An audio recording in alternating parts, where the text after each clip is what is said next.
레이 리치몬드라고 하는 사람이 전도 책자를 길가에 던지면서 어떤 못된 사람이 이 책을 주워다가 보고 변화받았으면 좋겠다 하는 마음을 갖고 그 책을 뿌렸대요.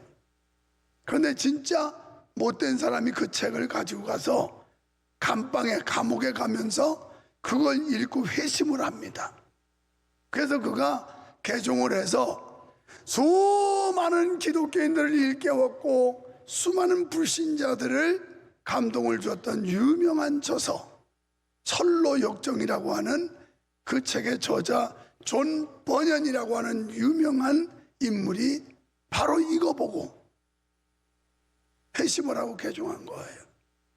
우리가 노방전도 하면서 전도지 주보지 돌리면 이게 거리에 막 휘날리는 거 보면 마음도 아프고 기분도 안 좋고 그렇잖아요. 그러나 누군가가 그걸 들여다보고 예수님만 만난다면, 누군가 그걸 통해서 회심하고 개종만 할 수 있다면 이보다 더 귀한 일이 어디 있겠습니까? 전도를 하다 보면 복음을 잘 받아들이는 사람도 있고 기독교에 대해서 아주 배타적이고, 또 어떤 사람은 교회 다니다가 상심해가지고 교회에 대해서 막 절레절레 하면서 전도대원들을 무안하게 하는 경우도 없지 않아 있습니다. 그래서 이런 사람들에게 복음을 전하다가 망신당하기도 하고 창피를 당하기도 하고 때로는 무시받기도 하고, 차라리 내가 먹을 게 없어서 밥이라도 한 그릇 달라고 구걸하다 무시당하면 괜찮을 텐데, 입을 옷이 없어서 옷이라도 한 벌 달라고 구걸하다가 무안당하면 그래도 괜찮을 텐데, 하나님의 말씀 진리를 전하다가 무안당하니까 정말 마음이 좀 그렇고 그럴 때도 있을 겁니다. 그러나 예수님께서는 이렇게 말씀해 그들에게 맞서지 않으면서 정중하게 복음 전하는 지혜가 필요하다. 그래서 제자들을 악한 세상에 보내면서 하신 말씀이 너희는 뱀처럼 지혜롭고 비둘기처럼 순결해라, 이런 말씀을 했어요. 비둘기는 순결의 상징 아닙니까? 그래서 비둘기처럼 순결하고 뱀처럼 지혜로라고 말씀을 하셨는데, 증인의 삶을 살기 위해서는 늘 성령의 지혜를 구해야 함을 믿으시기 바랍니다. 시험에 빠지지 않고 사탄으로부터 보호받기 위해 항상 깨어서 기도해야 된다는 거 명심하십시오. 우리는 본문에서 잃은 양을 찾으시는 장면을 통해 하나님의 마음과 하나님의 사랑을 엿볼 수가 있습니다.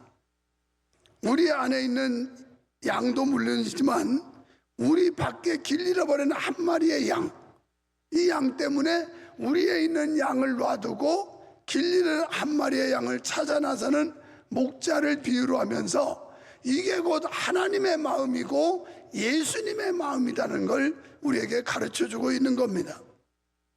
여러분, 우리 안에 있는 99마리 양도 물론 귀합니다. 그러나 길을 잃고 위험한 가운데, 생명이 위태로운 가운데 있는 길 잃은 한 마리의 양이 더 그를 찾는 게 시급함을 말씀하고 있는데요, 본문에서 목자는 99마리의 양을 우리에 놔두고 길 잃은 한 마리의 양을 찾아 나섰고, 그래서 산 넘고 물 건너 가시를 헤치고 길 잃은 한 마리의 양을 찾았을 때 어깨에 메고 오면서 너무 기뻐가지고 어쩔 줄 몰라 하고 사람들과 기쁨을 나누는 장면을 말씀을 하고 있습니다. 당시에는 목자 한 사람이 양을 보통 20마리에서 200마리까지 쳤다고 그래요. 그러니까 이 정도 100마리 이하는 그렇게 평균 이하의 목장이라 이렇게 이해해 볼 수가 있습니다. 그런데 유다 지역은 가파른 벼랑이 많기 때문에 그래서 양이 가까운 곳을 못 보는 양들이 가다가 낭패를 겪는 일이 아주 많았다고 그래요. 그래서 언젠가도 제가 설교 중에 양은 멀리 보지를 못하고 가까이만 보기 때문에 양이 맨 선두양이 가면 그 꽁무니만 보고 그냥 졸랑졸랑 따라간다고 그랬죠. 거기다가 선두양이 벼랑이고 낭떠러지고도 모르고 그냥 가면 자기도 죽는 줄도 모르고 그냥 따라간다는 거예요. 이게 양의 생리인데, 양은 8가지 특징을 가지고 있는데 잠시 살펴보면, 첫째, 양은 시력이 나쁘다고 그럽니다. 그래서 멀리를 못 보고 눈에 아른아른거리는 게 있으면 그냥 그거 보고 쫓아간다는 거예요. 그러니까 양의 꽁무니 따라간다는 말이 맞지요. 또 양은 잘 속는답니다. 늑대는 양의 이런 생리를 알기 때문에 골짜기로 양을 몰아넣고 늑대가 먹잇감으로 삼는다는 거예요. 또 양은 세 번째로 잘 넘어진다는 겁니다. 양의 다리는 단단하거나 강하지 않아서 재빠르지를 못하답니다. 그래서 넘어질 때가 많고 속도까지 느려서 잡아먹히는 것이 다반사라고 그래요. 뭐 천천히 움직이는 양 그까짓 거 맹수가 덮치는 건 일도 아니죠. 그런데다가 네 번째, 양은 넘어지면 스스로 일어나지를 못한다고 그래요. 발랑 누워가지고 일어나지를 못해. 누군가가 일으켜 세워주지 않으면 일어서질 못한답니다. 또 양은 다섯 번째로 이기적이고 멋대로라고 그래요. 새끼 양들이 배가 고파서 어미 양의 젖을 빨려고 하면 냉정하게 뿌리치고 가버린답니다. 여러분, 우리가 양에 대한 상식을 어떻게 갖고 있어요? 온순한 걸로, 그런 동물로 알고 있는데, 온순한 것 같으면서도 굉장히 이기적이고 제멋대로인 이런 기질을 가지고 있는 게 양이랍니다. 여섯 번째는 방향 감각이 없습니다. 시력이 너무 나쁘기 때문에 지형을 바로 보질 못한다는 거예요. 그래서 양에게는 항상 목자가 곁에 있어줘야 한다는 겁니다. 일곱 번째는 반드시 왔던 길로 다시 돌아온답니다. 그러니까 귀소 본능이 강한 동물이라는 거죠. 여덟 번째, 죽을 때가 되면 온순해진다는 거예요. 다른 동물들은 자기를 죽이려고 하면 버둥치고 막 발악을 하는데, 양은 이제 자기가 죽어야 된다는 걸 알면 아예 체념한 듯이 조용하다는 거예요. 나는 이거 실제로 본 사람이에요. 몽골에 집회 갔다가 양고기 요리하는 집에를 데리고 가서 거기 보니까 이제 기다리는데 나무에 묶여있는 양이 뱅글뱅글뱅글 왔다 갔다 돌면서 매 그래요. 근데 한참 뒤에 음식점 주인이 직접 잡아서 요리를 하는데 가죽을 벗겨가지고 가서 양을 끌고 와가지고 발랑 눕혀놓더라고요. 그러니까 그때부터는 양의 울음소리 한마디가 안 나와요. 발버둥 치는 것도 없어요. 그냥 다소시 있어요. 그래서 양의 목줄을 따고 손을 넣어서 내장을 끌어내는데도 발버둥 한번 치지 않고 소리 한번 안 내요. 그래서 내가 이 양의 특징 여덟 번째에서 이미 자기가 죽어야 된다는 걸 알면 체념한 듯이 잠잠하고 조용하다. 그러면 왜 하나님께서 그 많은 동물 가운데 하필이면 우리 믿는 성도를 양이라고 했을까? 여기도 이 양의 기질하고 비슷한 사람들 많아요. 내가 8가지 특성을 말했는데 이 양, 여기도 이 양들, 이 못된 기질 가진 사람들이 많다고요. 못된 기질. 그런데 우리나라 사람들은 어떻게 해요? 양은 온순한 동물로 알고 있어요.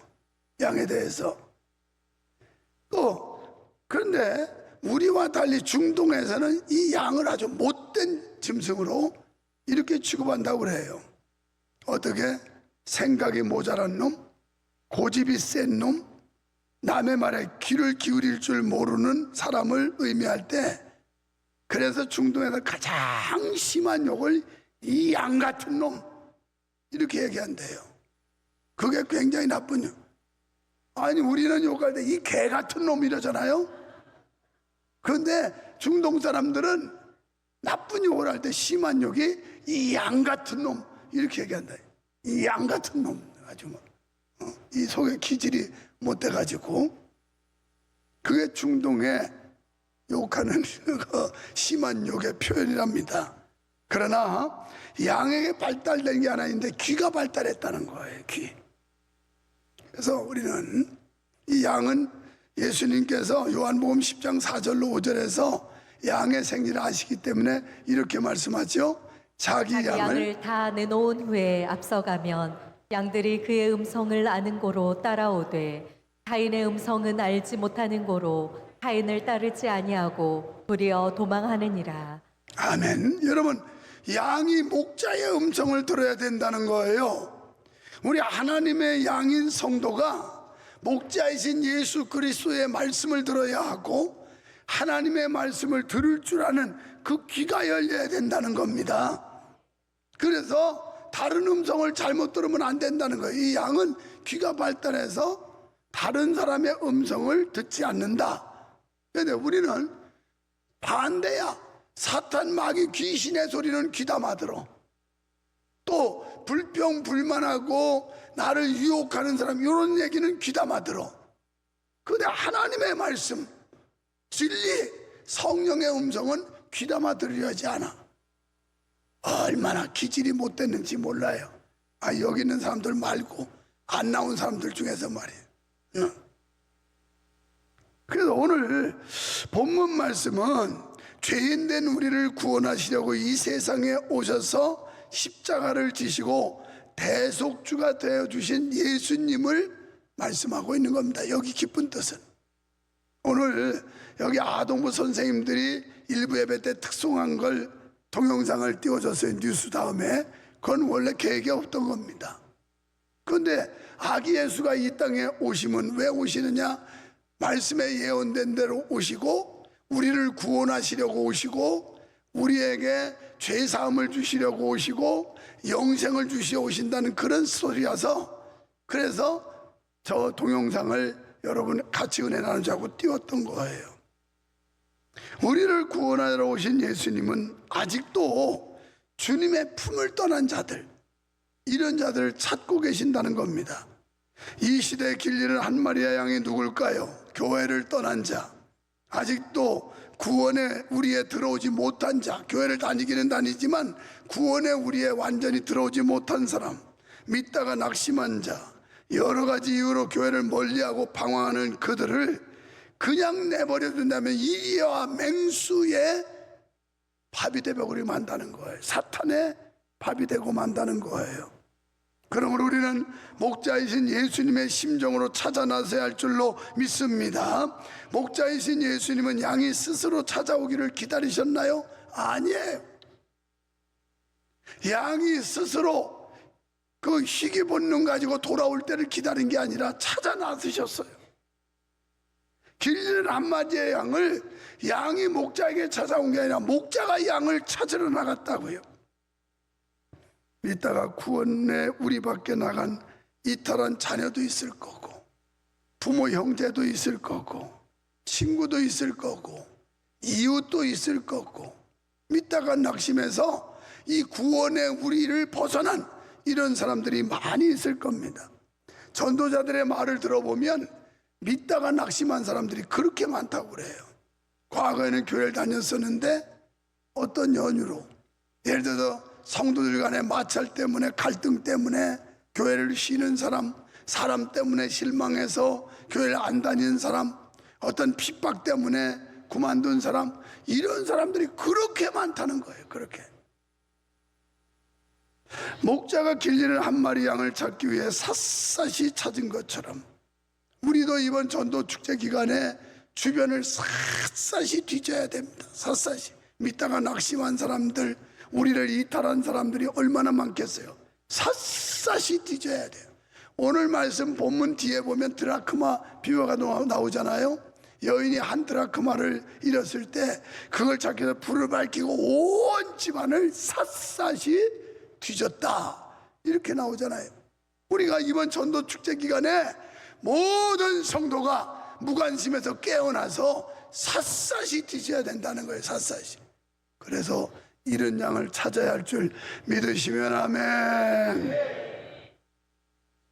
왜냐하면 모든 사람이 죄인이기 때문에 그래요.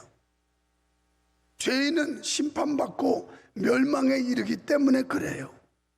로마서 3장 23절로 24절에서 모든 사람이 죄를 범하였음에 하나님의 영광에 이르지 못하더니 그리스도 예수 안에 있는 속량으로 말미암아 하나님의 은혜로 값없이 의롭다 하심을 얻은 자 되었느니라. 아멘. 모든 사람이 죄를 범해서 하나님의 자녀의 자격을 박탈당했고, 그리고 하나님의 영광에서 내쫓김을 받은 이런 상태예요.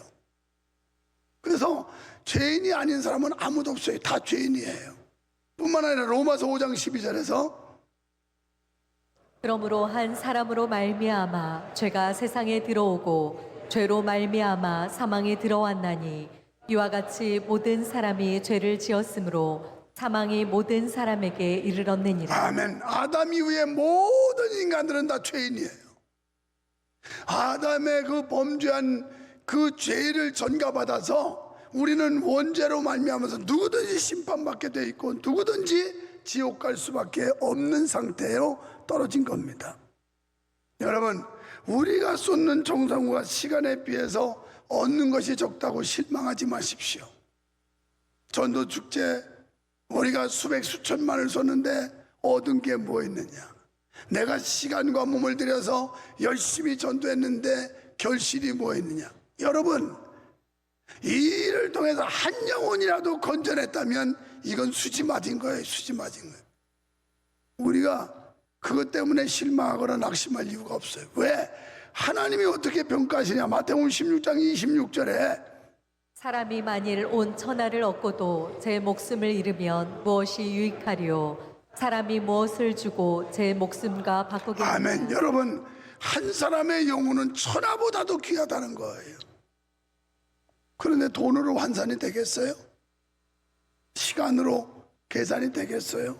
하나님이 이렇게 귀하게 여기는 영혼인데, 오늘 본문에 7절에도 보면 한 영혼을 돌아올 때 막 기뻐가지고 어쩔 줄 몰라 하시는 하나님의 마음을 묘사하고 있잖아요. 누가복음 15장 22절에 이제 같은 15장인데 뒤에 쭉 내려가 보면 탕자의 비유가 또 나와요. 아버지의 가산을 절반을 갖고 가서 다 탕진하고 거지꼴이 됩니다. 그리고 이제 아버지의 종살이라도 하려고 돌아올 때 아버지는 보선발로 가서 그 아들을 끌어안아요. 나는 아버지의 아들 되기를 감당할 수 없습니다. 나는 죄인입니다. 그때 아버지가 아니다. 그러면서 고운 옷을 갖다 입히고 손에 가락지, 이건 아들의 권위를 회복한다는 거예요. 권세라는 겁니다. 이걸 끼우고, 그리고 송아지를 잡아 잔치를 벌려놓고 사람들을 막 불러 모으면서 축제를 벌이지 않습니까? 그러면서 하는 말씀이 이는 죽었다 다시 살아 돌아온 내 아들이고 내가 잃었다가 다시 얻은 아들이다. 오늘 함께 기뻐합시다. 함께 즐거워합시다. 이러고 있어요. 그러니까 우리 밖에, 교회 밖에, 아니 주님 밖에 있던 사람이 주님 앞에 돌아올 때 하나님은 이렇게 기뻐하신다는 거예요. 이렇게 좋아하신다는 거예요. 우리가 이 일을 마다해서 되겠습니까? 오늘 말씀의 비유는 하나님이 잃어버린 한 영혼이라도 소중히 여기시며 잃어버린 사람을 찾는데 더 큰 기쁨을 느끼신다라는 말씀입니다. 또한 구원은 인간의 노력으로 얻는 것이 아니라 하나님께서 우리에게 찾아오심으로 얻어지는 겁니다. 오늘 아동국 메시지가 뭐였느냐? 6시에 안성일 목사님 메시지를 우리가 리허설하고 들어봤어요. 여러분, 우리가 구원은 선택하는 게 아니에요. 그리고 우리 친구들처럼 마음이 요사하고 변하는 사람은 믿을 수 없지만 하나님은 변덕이 없는 분, 그리고 옛날에 오늘날 여전하신 분, 한결같은 그 하나님이기 때문에 믿을 수 있어요. 그분이 우리를 지켜주실 거예요. 그런데 이것은 선택의 문제가 아니에요. 바로 하나님이 우리를 선택했지 우리가 선택하는 게 아니라는 이런 스토리였어요. 바로 이게 말씀. 오늘 하나님께서 하늘나라의 천국이라고 하는 잔치를 배설해 놓고 그리고 이 땅에 우리를 데리러 오셨다는 거예요. 우리를 찾으러 오셔서 우리를 구원하시러, 우리가 주님을 선택한 게 아니라 주님이 우리를 선택해 주셨고, 우리가 주님을 찾아간 게 아니고 주님이 나를 찾아오신 줄 믿습니다. 그래서 여러분이 선택했다면 언제라도 팽개칠 수 있어요. 이 찬양대 하는 거 여러분이 선택했으면 기분에 따라서 했다 말았다 할 수 있어요. 그런데 하나님이 부여하셨고 하나님이 임명하셨다고 믿는다면 마음대로 차버릴 수 없는 거예요. 나의 구원이 하나님께서 나를 찾아오셔서 이루어 주신 구원이라고 믿는다면 그 구원은 내가 뿌리친다고 달아나거나 사라지는 게 아니에요. 하나님이 놔버리기까지는 그건 절대 우리는 하나님의 손아귀를 벗어나지 않는 거예요. 이 하나님의 특권, 하나님의 주권으로 우리를 선택하셨는데 마치 길리는 한 마리의 양을 애타게 찾듯이 우리를 찾아오신 예수 그리스도의 그 사랑, 이 사랑을 느낀다면 우리도 예수님의 마음을 이해하고 나가서 예수님이 좋아하는 일, 예수님이 하신 일, 예수님이 기뻐하고 명령한 일을 우리도 마땅히 해야 할 줄로 믿습니다. 종교인으로서 종교의식을 그럴싸하게 했던 사람들입니다. 여러분, 지금 우리 가운데 이런 양이 있을 수 있다는 말이에요. 종교인의 수준을 넘지 못해서 주일날이 와서 예배를 그럴싸하게 드립니다. 찬양대에서 아름다운 찬양도 드립니다. 그리고 어느 부서에 가서 헌신도 합니다. 그런데 아직 그 사람은 이런 양이야. 종교인 수준에 벗어나지 못하는 거예요. 이 말씀은 지금 예수님께서 우리를 직접 놓고 한 게 아니라 그 당시에 유대인들, 종교인들, 바리새인, 서기관 이런 사람들을 놓고 하신 말씀이에요. 그러니까 예수님께서 내가 너희를 찾으러 왔다. 너희 이런 양이다. 너희가 종교인의 색깔은 가지고 있지만, 종교인의 행세는 하고 있지만 너희는 아직도 그 수준을 넘지 못하여 영생에 이르는 자가 못된 거야. 목자를 제대로 못 만난 거야. 하늘나라의 영광을 회복하지 못한 상태야. 이 말씀의 더 깊은 뜻은 바로 이 뜻이에요. 우리는 이 엄청난 은혜와 사랑을 받아서 주님이 기뻐하시는 일을 행하고자 하는 것뿐이지, 어쩌면 주님은 우리를 찾으러 이 땅에 오신 거예요. 그래서 내가 하나님을 잃어버린 그 한 마리의 양이구나. 하나님이 잃어버린 나를 찾으시려고 예수께서 이 땅에 오셨구나.